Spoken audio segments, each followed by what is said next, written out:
The weight of silence. Emma Collins stood at the edge of the grand ballroom, watching crystal chandeliers cast dancing shadows across marble floors and designer gowns that probably cost more than her entire year's salary. She had convinced herself that attending this charity gala was about supporting a good cause. But deep down, she knew it was about proving something to herself. And maybe to Jason Mitchell, her ex-husband, who was somewhere in this glittering crowd, with his new girlfriend draped on his arm like a trophy. The divorce had been finalized 3 months ago, but the wounds still felt fresh every time she saw his face on social media or heard mutual friends mention his name with that careful tone people use around the recently heartbroken. Emma had given Jason 5 years of her life, supporting his career as a corporate lawyer while she worked as an art curator at a modest gallery downtown. She had believed in their future, in the home they would build, and the family they would create together. But Jason had other plans that included a younger woman from his firm and a narrative that painted Emma as too focused on her career, too independent, too unwilling to compromise. The irony was not lost on her that he had fallen for someone who embodied everything he once claimed to admire about Emma herself. Tonight she wore a deep emerald dress that hugged her curves elegantly, her dark hair swept into a low chignon that showed off her graceful neck. She had spent an hour on her makeup, perfecting the art of looking effortlessly beautiful, even though inside she felt like she was holding herself together with borrowed confidence and sheer willpower. Educational moment. The danger of losing yourself. Emma had learned a painful lesson through her marriage, that losing yourself in someone else's dreams and ambitions can leave you hollow when that person walks away. She had compromised so much of her own identity trying to be the perfect supportive wife that she forgot to nurture her own passions and goals. Jason had taken advantage of her selflessness, never reciprocating the support she had given him so freely. This imbalance had created resentment on both sides, him seeing her sacrifices as obligations rather than gifts of love, and her feeling invisible in her own marriage. As Emma made her way toward the exit, hoping to leave before anyone noticed her departure, she felt the familiar sting of inadequacy creeping back. She had promised herself she would stay for at least an hour, make an appearance, support the cause. But the weight of pretending to be okay was exhausting. That's when she saw him across the room. Jason Mitchell stood near the bar, his arm casually wrapped around his girlfriend's waist, laughing at something she said, with that easy charm he used to reserve for Emma alone. The woman was beautiful in that effortless way that came from youth and confidence, wearing a white dress that seemed to glow under the lights. Emma felt her chest tighten and her vision blur slightly. She needed to leave now, before the tears she had been holding back all evening finally broke free. She turned sharply toward the entrance, her heels clicking against the polished floor with determined urgency. The billionaire's bold move. Emma was nearly at the exit when she felt a gentle but firm presence beside her. A hand reached out, not grabbing, but offering, and a deep voice that seemed to carry both authority and warmth spoke near her ear.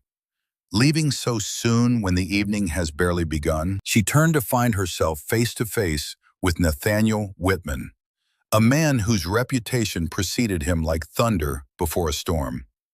Nate, as he was known in business circles, was a self-made billionaire who had built his empire from nothing, transforming a small tech startup into a global powerhouse. His picture graced the covers of Forbes and Fortune, but those images did not capture the intensity of his presence in person. He was tall with dark hair touched with silver at the temples, sharp features that suggested both intelligence and determination, and eyes that seemed to see right through the careful mask Emma had constructed. "I was just getting some air," she managed, her voice steadier than she felt. Nate's lips curved into a knowing smile. "Then allow me to escort you back inside for one dance before you disappear into the night. It would be a tragedy for the most elegant woman here to leave without gracing the dance floor." Emma felt heat rise to her cheeks. "I really should go. I am not much in the mood for dancing tonight." Educational moment. The power of self-worth. What Emma did not realize was that Nate had been watching her all evening. He had noticed the way she carried herself with quiet dignity, despite the pain he could see flickering in her eyes. He recognized something in her that he had seen in himself years ago. The struggle to rebuild after being torn down by someone who should have treasured you. Nate had made his own mistakes in the past, prioritizing business over relationships, treating people as transactions rather than human beings with feelings and needs. His first serious relationship had ended badly because he had been so consumed with proving his worth through success that he had neglected the woman who had stood by him. A painful lesson had taught him that true strength comes not from dominating others, but from lifting them up, from recognizing value in people beyond what they could offer him professionally. He saw Jason Mitchell across the room, a man he had met before at various business functions and had immediately disliked. Something about the lawyer's arrogance and the way he dismissed people he considered beneath him had rubbed Nate the wrong way. And now seeing this beautiful woman clearly trying to escape from something or someone, Nate felt a protective instinct rise within him. "Please," he said softly, his hands still extended. "One dance. If you still want to leave afterward, I will personally ensure you get to your car safely." There was something in his tone that made Emma pause, something genuine beneath the confident exterior. She glanced back toward the ballroom where Jason was still laughing obliviously, and then back at this stranger who was looking at her like she mattered. Against her better judgment, she placed her hand in his. One dance. Nate's fingers closed around hers, warm and reassuring as he led her back into the ballroom. The crowd seemed to part naturally for him, creating a path toward the center of the dance floor where other couples swayed to a slow, romantic melody played by the live orchestra. As they reached the center, Nate turned to face her, placing one hand gently on her waist while maintaining his hold on her hand. The touch was respectful but firm, confident without being presumptuous. Emma felt suddenly hyper-aware of how close they were standing, of the eyes turning in their direction, of the whispers beginning to ripple through the crowd. "Who is she?" someone murmured nearby. "That's Nathaniel Whitman," another voice responded with barely concealed excitement. Emma felt panic rising. This was not the quiet exit she had planned. This was spectacle, attention, scrutiny, everything she had been trying to avoid. But Nate seemed to sense her instinct to flee. His hand on her waist tightened just slightly, and he leaned down to whisper in her ear, "Trust me for just a few minutes. Let them see you not as someone running away, but as someone worth pursuing." His words struck something deep within her, and before she could overthink it, the music swelled and they began to move. The dance that changed everything. Emma had forgotten what it felt like to be truly seen. As Nate guided her across the dance floor with practiced ease, she felt the weight of 100 stares pressing down on her, but something about his presence made it bearable, almost thrilling. He moved with the confidence of someone who had never doubted his place in the world, and for these few moments, he was sharing that certainty with her. "Your ex-husband is watching," Nate said quietly, his lips close to her ear, not as a warning, but as a statement of fact. Emma's eyes widened. "How did you know?" Nate smiled that knowing smile again. "Because I have been watching you all evening, and I saw the way you looked at him and her, the way you tried to make yourself invisible. He is a fool, whoever he is, to have let you go." The words should have sounded like a line like empty flattery from a man who probably said such things to women all the time. But there was something sincere in Nate's voice that made Emma believe he meant it. Across the room, Jason Mitchell had indeed noticed them. His conversation with his girlfriend had faltered mid-sentence as he watched his ex-wife dancing with one of the wealthiest and most influential men in the country. The girlfriend, whose name was Melissa, tugged on his arm, clearly annoyed by his distraction, but Jason could not look away. "Is that Emma?" Melissa asked, her voice sharp with jealousy. Jason nodded slowly, his mind racing. What was Emma doing dancing with Nathaniel Whitman? How did she even know him? This was not part of the narrative he had constructed, where Emma quietly faded into the background while he moved on to bigger and better things. Educational moment. The consequences of pride. Jason's biggest flaw had always been his pride. He had convinced himself that leaving Emma was about incompatibility, about wanting different things. But the truth was darker and more selfish. He had left because he wanted to feel powerful, to prove that he could attract someone younger and more impressive to his colleagues. He had treated his marriage like a business deal that was no longer profitable. Now watching Emma looking more beautiful and confident than he had seen her in years, dancing with a man who made Jason feel small and insignificant, he felt something ugly twist in his chest. It was not love. He no longer loved Emma, if he ever truly had, but it was possession. The feeling that something that had been his was now being claimed by someone else. This was the consequence of viewing people as objects to be owned, rather than partners to be cherished. Jason's pride had destroyed his marriage, and now it was destroying his peace of mind as he watched Emma slip further from his grasp. Back on the dance floor, Emma was beginning to relax into the rhythm. Nate was an excellent dancer, leading without being controlling, making her feel graceful and light despite her earlier heaviness. "Why are you doing this?" she asked suddenly, the question escaping before she could stop it. "Why me?" Nate looked down at her, his expression serious. "Because I know what it is like to feel overlooked, to have someone fail to see your worth. And because when I saw you trying to slip away, I thought it would be a crime to let someone who shines as brightly as you do disappear into the shadows." Emma felt tears prick her eyes, but they were different from the ones she had been fighting earlier. These were not tears of pain, but of something like hope, or maybe just relief that someone saw her, truly saw her. The song was ended, and Nate slowed their movement until they stood still in the center of the floor. The applause for the orchestra seemed distant, muted. Emma became aware that people were staring openly now, including Jason, whose face had gone pale with shock. Nate lifted her hand to his lips and pressed a gentle kiss to her knuckles, a gesture both old-fashioned and devastatingly romantic. "Thank you for the dance," he said, his voice carrying just enough to be heard by those nearby. "I hope it was worth staying for." Emma could not speak. She could only nod as the room seemed to spin around her. The aftermath of attention. The rest of the gala passed in a blur for Emma. After their dance, Nate had stayed by her side, introducing her to various business associates and philanthropists as if she were someone important, someone who mattered.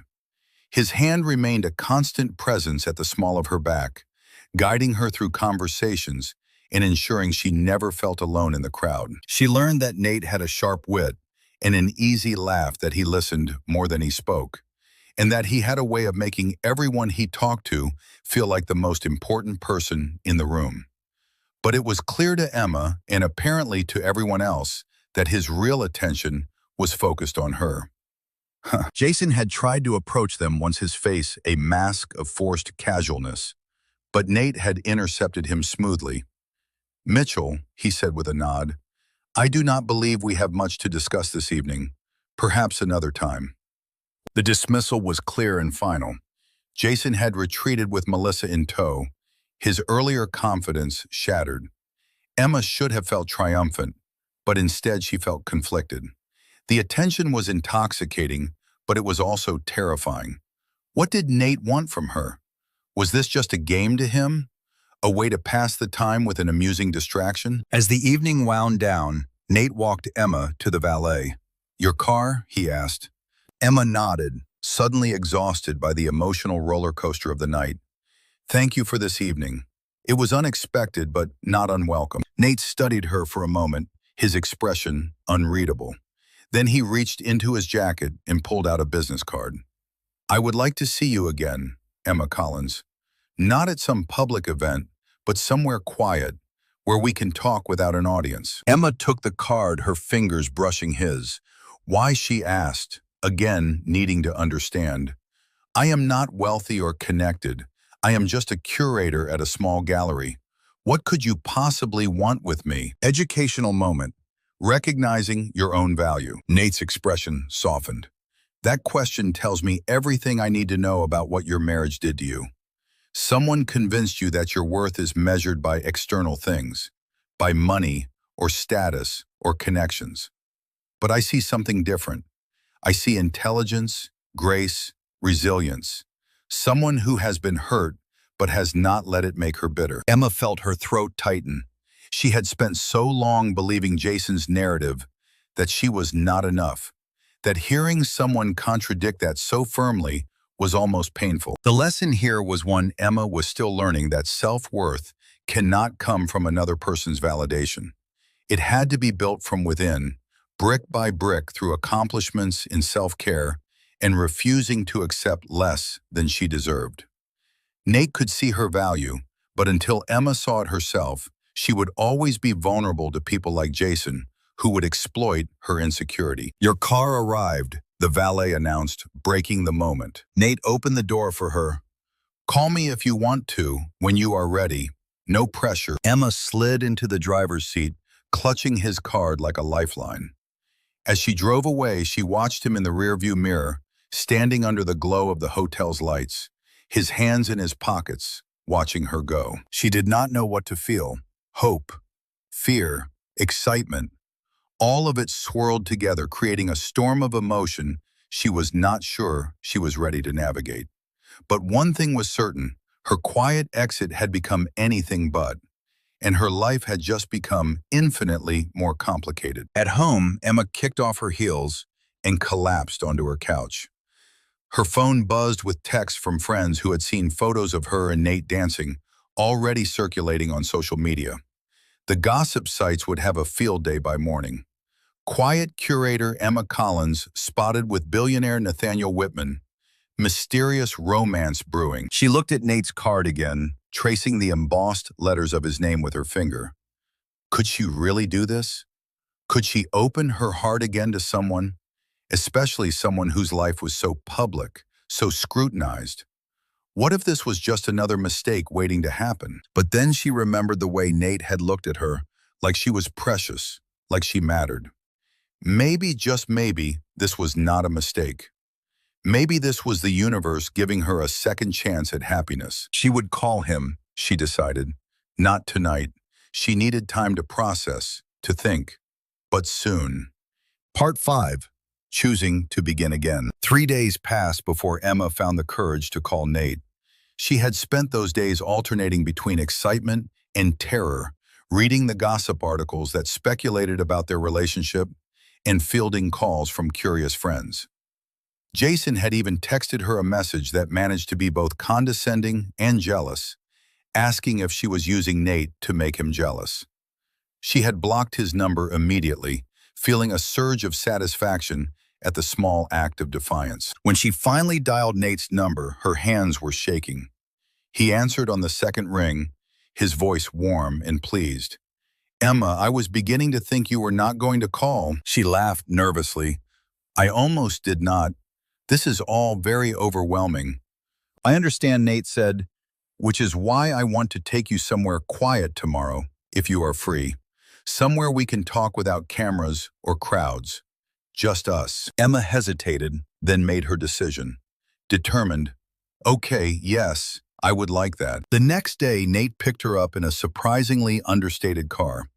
A sleek sedan, rather than the flashy sports cars she had expected. He drove them out of the city to a private estate overlooking the ocean. A place he owned, but rarely used, he explained. It was beautiful in an understated way.